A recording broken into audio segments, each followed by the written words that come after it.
Assalamualaikum warahmatullahi wabarakatuh. First thing first, I would like to say thank you to the Honorable Thesis Supervisor and also the Honorable Thesis Examiners. It is a pleasure to be here, and I would like to welcome you to my presentation of my thesis. My name is Rizky Farah Fazira, and I'm from the batch 79 of International MBA program. So today's presentation is about my thesis with the title of Investigating Intention to Reuse of GOCAR Hailing Service Platform using the Extended Technology Acceptance Model.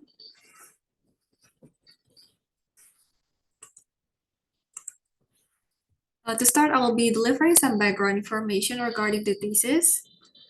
Founded in 2010 in Indonesia, Gojek has evolved into more than just ride-hailing service. It is also a comprehensive ecosystem that offers transportation, food delivery, and financial services, and also a variety of on-demand solutions.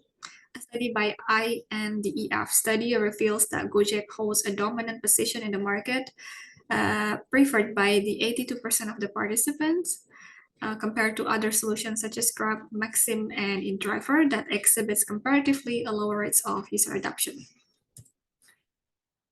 And the internet penetration in Indonesia is increasing by almost 50% from 110 million in 2015 to 215 million in 2023. Now looking at the provincial rate user penetration in 2023, you can see that on average, based on the highest 8 provincial internet penetration in Indonesia, up to 80% of the population in those provinces have been utilizing the internet on a daily basis. And Indonesia is now witnessing a transportation revolution driven by the extensive adoption of the advanced technologies. And Grab and Gojek are currently the two dominant players in Indonesia, and they have succeeded at acquiring a loyal user base that is resistant to switching to other competitors. And the dominance of Gojek and Grab collectively holding more than 90% of Indonesia's ride-hailing market based on the order volume. And many previous research also highlighted the pre-usage behavior, but not many of them explored regarding long-term effects and factors influencing user decisions to continue or stop using ride-hailing services, especially in Indonesia. Now we're moving on to the research question and research objectives. There are 11 of each that can be seen in the slides. Now moving on to the literature view, there are 7 variables, and the model is from Technology Acceptance Models, originally and proposed by Davis in 1989, and mainly it's very customizable. And in this case, we're going to talk about the variables in this research. First thing first is perceived usefulness, and perceived usefulness is considered to be the degree to which a person thinks that using a certain system would help them to do a better job. This is based on Davis in 1989. And then the next one is perceived ease of use. According to Yogyakarta in 2007, perceived ease of use is the degree to which a person believes utilizing a technology will be effortless. And the next one is attitude. Attitude is basically an inclination of the users to consistently respond favorably or unfavorably to an object or a group of objects, proposed by Moen and Minor in 2002. And the reuse intention, according to Parrott and Van Doren in 1994, is the intention of a customer to continuously purchase or use the products or services of a particular company. And perceived trust, according to Kotler, is referring to consumer confidence in the reliability, integrity, and benevolence of a company or brand. Social influence is described as social interactions that can change a person's beliefs, attitudes, thoughts, and behaviors. This is proposed by Friedkin in 2006. And perceived enjoyment. Perceived enjoyment is a type of need that is based on the direction of subjective and experiential motivation. That means the customer will rely on a product or carry out certain activities to find their needs as a source of joy, according to Utami in 2010. Now we're looking at the hypothesis development and the research framework. As we can see in the research model, this framework is adopted from Liu et al. In 2022 and El-Nadi and Gate in 2022. And there are 11 hypotheses developed based on many examination from many related research. And we're moving on to the research method. For the research design, this is quantitative and explanatory research. And for the data analysis, this study is using Smart PLS3, the professional version, and also there will be validity and reliability testing results, and also hypothesis testing result, outer and inner model analysis. For sampling design, this study uses non-probability purposive sampling technique and at least requiring 100 to 200 samples. And for the participants, it is supposed to be at least 11 years old and has an account of GOCAR application, also have used GOCAR ride-hailing at least once. And for the data collection, it's using primary data through questionnaires and also using a Likert scale, 5 Likert scale measures. And there will be also some supporting data from books, articles, and journals, and etc.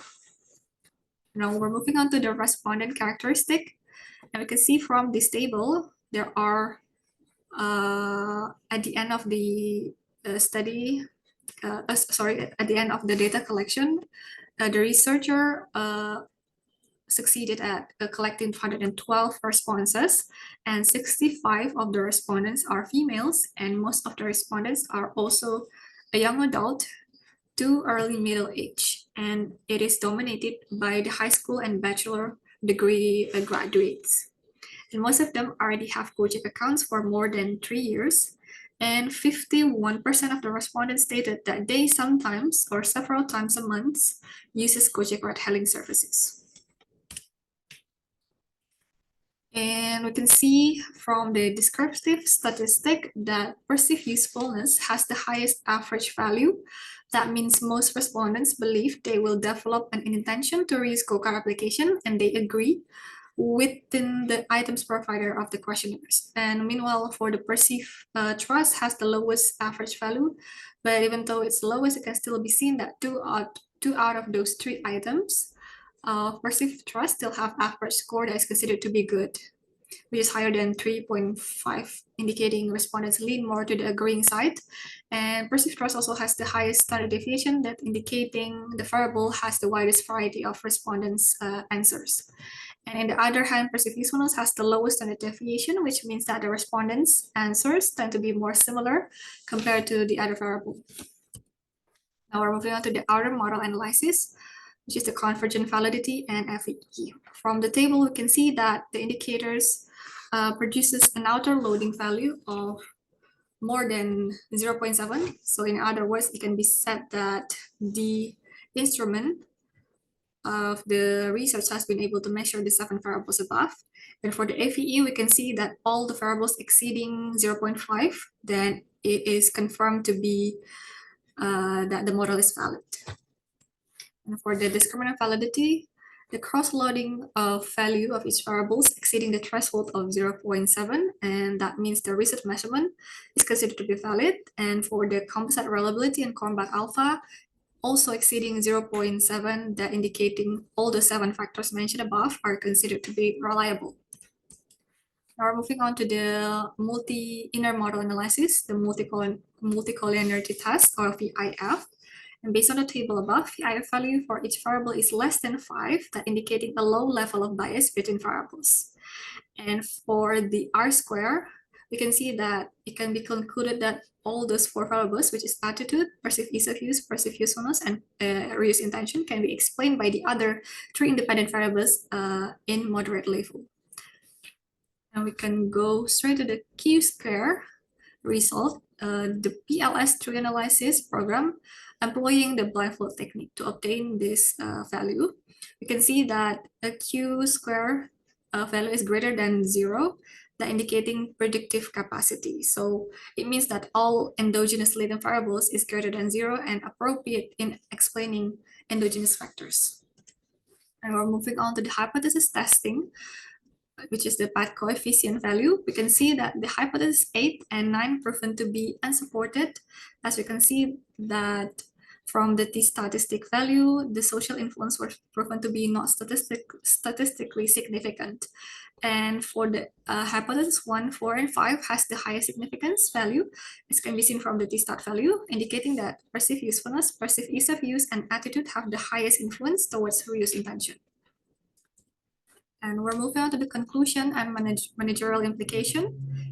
In this study, a total of 11 hypotheses were proposed, and 9 of these hypotheses were validated, while the other 2 were not supported. But in overall, GOCAR application was shown to be greatly affected by several features, such as the 2 out of 3 external factors, which is the perceived trust and also perceived enjoyment, that have a substantial impact upon how much inclination of the user on using the application afterwards in the future.